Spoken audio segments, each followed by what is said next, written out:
Nobody appreciates being told how to live their life.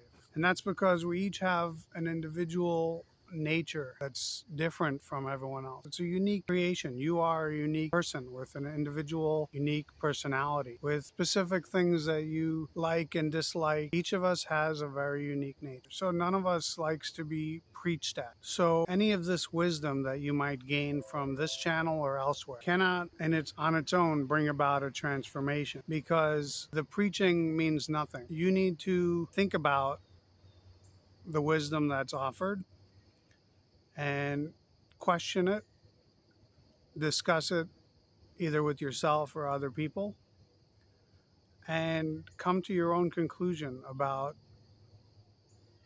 what's beneficial for you.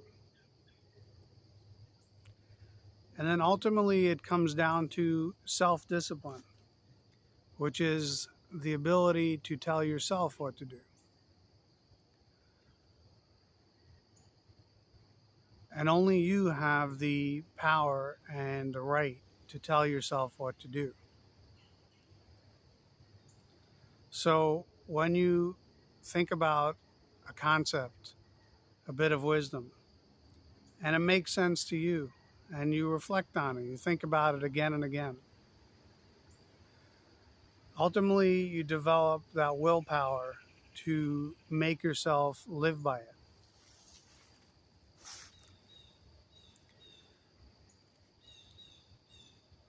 And this is all based on reflection, which means you thinking about and questioning and reasoning through the thought process that's being presented. There's an ancient tradition in India, still followed today in many houses, in many traditional homes, which is the making of ghee, which is clarified butter from scratch, homemade ghee. And the process of making ghee is very similar to the process of gaining wisdom, making wisdom your own through reflection. The first thing that is involved in making ghee, or the first step, is to take some yogurt,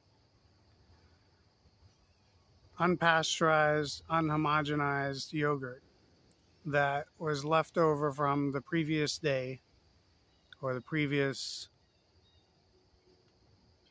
batch of making yogurt and ghee. That little bit of yogurt is added to a pot of lukewarm milk. Again, unpasteurized.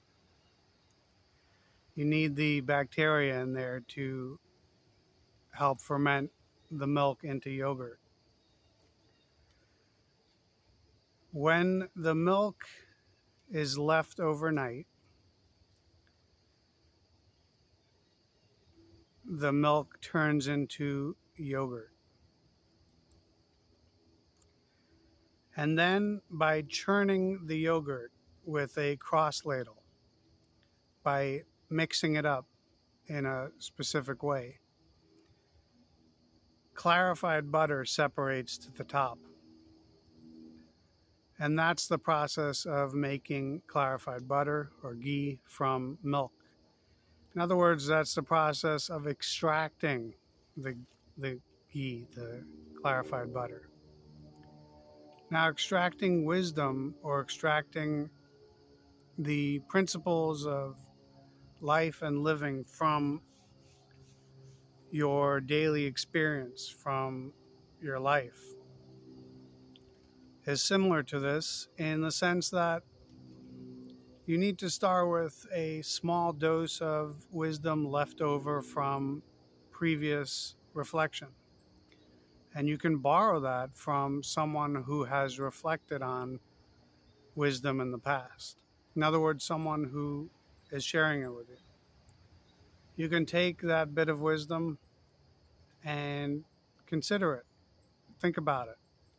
But you can't do this in the heat of the marketplace while you're focusing on work and other important tasks in life.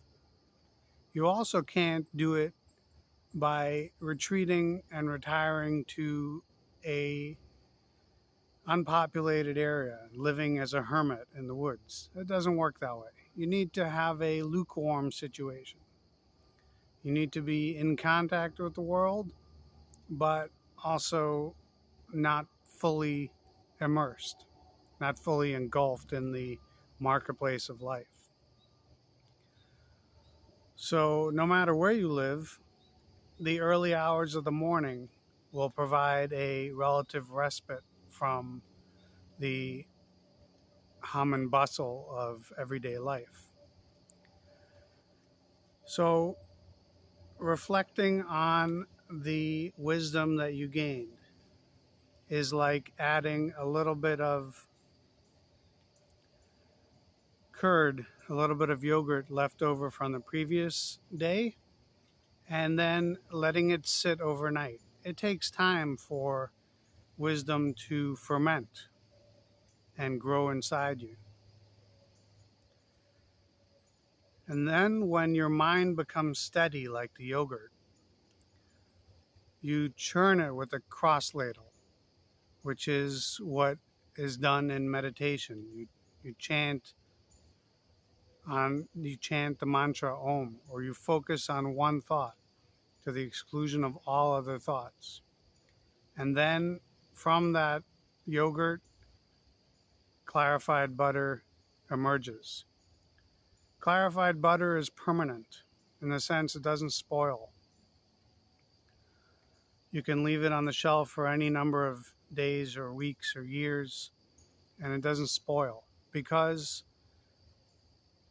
it has gone through the process that removes the bacteria that spoil it. So you're left with clarified butter, permanent wisdom. And that permanent state of wisdom is what we all ultimately want to achieve. We want to achieve a permanent state of peace and bliss and success and progress. We all want this unchanging state, not a temporary up and down.